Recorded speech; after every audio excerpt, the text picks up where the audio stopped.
জয়গুরু খামখেয়ালি প্রাণ চ্যানেলে আপনাদের স্বাগত। আজ আমরা পড়ব শ্রী শ্রী নিগমানন্দ ভক্তমালিকা 2। লিখছেন শ্রীমতী আনন্দিতা দাস। জয়গুরু। ঈশ্বর হেমচন্দ্র ঘোষ।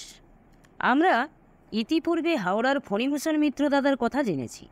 এবার চেষ্টা করা যাক অন্য আরেকজন হাওড়ারই প্রবীণ উকিল হেমচন্দ্র ঘোষ দাদা সম্পর্কে জানতে। হেমচন্দ্র ঘোষ কিছুদিন যাবৎ একজন সিদ্ধ মহাপুরুষ খুঁজছিলেন, যার নিকট তিনি তার সকল প্রশ্নের উত্তর পেয়ে যেতে পারেন। একদিন তিনি শুনতে পেলেন যে কলকাতায় অমুক স্থানে অমুকের বাসায় আসামবঙ্গীয় সারস্বত মঠ প্রতিষ্ঠাতা চতুর্বিদ সাধনায় সিদ্ধ মহাপুরুষ শ্রীমৎ স্বামী নিগমানন্দ সরস্বতী পরমহংসদেব এসেছেন। হেমদা কাল বিলম্ব না করে কাছারির কাজ শেষ করে কলকাতা গিয়ে তার শ্রীচরণ সমীপে উপস্থিত হয়ে প্রণত হলেন। ঠাকুরের স্নিগ্ধ জ্যোতির্ময় মূর্তি দেখে তিনি মুগ্ধ হলেন। হেমদা সশ্রদ্ধ চিত্তে সবিনয়ে প্রশ্ন করলেন, আপনি কি সিদ্ধ পুরুষ? ঠাকুর বললেন, জানার প্রয়োজন? তিনি বললেন, আমার একজন সিদ্ধ পুরুষের প্রয়োজন আছে। ঠাকুর বললেন, আধা সিদ্ধ হলে চলে না? হেমদা এরূপ উত্তরে বুঝতে পারলেন তিনি একজন পূর্ণ সিদ্ধ মহাপুরুষ। এর কাছেই তার মনস্কামনা পূর্ণ হবে।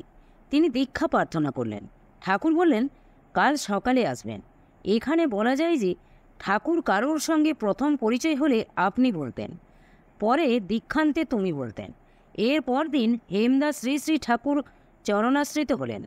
কিছুদিনের মধ্যেই তিনি ঠাকুরের প্রিয়পাত্র হয়ে উঠলেন। 1333 সালে খড়কুসুম আশ্রমে অনুষ্ঠিত দ্বাদশ ভক্ত সম্মেলনীতে হেমদা নির্বাচিত হলেন অভ্যর্থনা সমিতির সভাপতি রূপে। তিনি উপস্থিত ভক্তগণকে আন্তরিক অভিনন্দন জানালেন এবং খড়কুসুম আশ্রম স্থাপনের ইতিহাস অতি সুন্দরভাবে বর্ণনা করে একটি লিখিত অভিভাষণ পাঠ করলেন। দীর্ঘ তাহার দেহ, গৌর বর্ণ, গাম্ভীর্যপূর্ণ সুন্দর সুঠাম পুরুষ। হেমদা বাস্তবিক হেমকান্তি ছিলেন। শ্রী শ্রী ঠাকুর তাহার এই হেমকান্তি এবং ভাবভঙ্গি দেখিয়াই বলিতেন, সোনার চালকুমড়া। খড়কুসুমা সম্মিলনীর সাধারণ সভায় হেমদা মঠের পক্ষ থেকে মঠের আদর্শ, উদ্দেশ্য ও ভাবধারা সম্পর্কে সুললিত ভাষায় ভাষণ প্রদানে সকলকে মুগ্ধ করেন। 1334 সালে একটি মজার ঘটনা। এই বছর কোকিলামুখ সারস্বত মঠে ঠাকুরের ইচ্ছা অনুযায়ী হয় সার্বভৌম ভক্ত সম্মিলনীর ত্রয়োদশ বার্ষিক অধিবেশন। ভাওয়াল আশ্রমে থাকার জন্য শক্তি চৈতন্য ব্রহ্মচারীজি যোগদান করতে পারেন, তাই জানেন না সম্মিলনীতে ঠাকুরের কী আনন্দ বিতরণ, ভক্ত সঙ্গে কী আনন্দই না করেছেন ঠাকুর। কৃষ্ণ চৈতন্য ব্রহ্মচারীজি তাকে বলেছেন, সম্মিলনী চলাকালীন একদিন সন্ধ্যার পর ঠাকুর অরেস্টার গায়ে দিয়া পশমি শাল দিয়া আপাদমস্তক ঢাকিয়া লালমোহনদার মিষ্টির দোকানে গিয়েছিলেন। তাহাকে কেহ চিনিতে পারে নাই। উপস্থিত ভক্তদের জিজ্ঞাসা, আপনি কে? ঠাকুরের রহস্যজনক উত্তর, আমি হাওড়ার হেমবাবু। তারপর ঠাকুর লালমোহনদার দোকানে সমস্ত মিষ্টি কিনিয়া লইয়া নিজ হাতে ভক্তদের মধ্যে পরিবেশন করেন। এই বছরেই অর্থাৎ 1334 সালের সম্মিলনীতে ঠাকুর প্রবর্তন করেন আনন্দ সভা। এরই মিষ্টিমধুর সূচনা করলেন কি নিজেকে হেমবাবু পরিচয় দিয়ে। কতিপয় অন্তরঙ্গ ভক্তের সঙ্গে ঠাকুরের ছিল সখ্য ভাব এবং বন্ধুত্বের ভাব। আনন্দ সভার প্রবর্তন করে ঠাকুর বলেছিলেন, ধর্মপথে আসিলে কি সর্বদা মুখ গম্ভীর করিয়া থাকিতে হইবে? হৃদয়ের রসধারাকে শুষ্ক করিয়া কি কঠিন কঠোর করিয়া রাখিতে হইবে?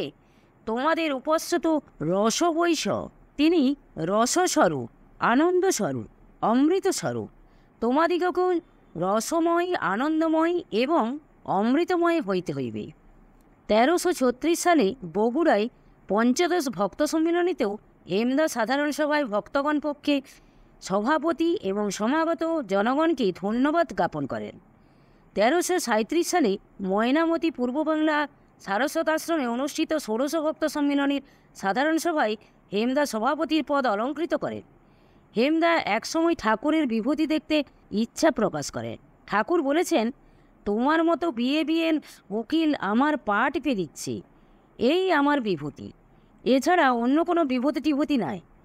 দৈবের নির্বন্ধে এই হেমদার ক্ষয় রোগাক্রান্ত মরণাপন্ন ছোট ভাইকে তার মায়ের প্রার্থনা ও অনুরোধে ঠাকুর সুস্থ করে তোলেন। হাওড়ারই অন্যতম আরেক বিশিষ্ট ভক্ত অমল কুমার মুখোপাধ্যায়ের জ্যেষ্ঠ ভাতৃবধূ বারবার সন্তানহারা হচ্ছিলেন। তার সন্তান জন্মের কিছুদিন পরই মারা যেত। অমল দাদার মাতৃদেবী হাওড়ায় অবস্থানরত শ্রী শ্রী ঠাকুরচরণে একদিন প্রণাম জানিয়ে কাতর প্রার্থনা করতে থাকেন। ঠাকুর, আমার পুত্রবধূর একটি সন্তানও বাঁচল না। আমার বৌমা বর্তমানে অন্তঃসত্ত্বা। আপনি আশীর্বাদ করুন ঠাকুর, এবারের সন্তানটি যেন বাঁচে। ঠাকুর বললেন, সন্তান বাঁচে না তা আমি কি করব?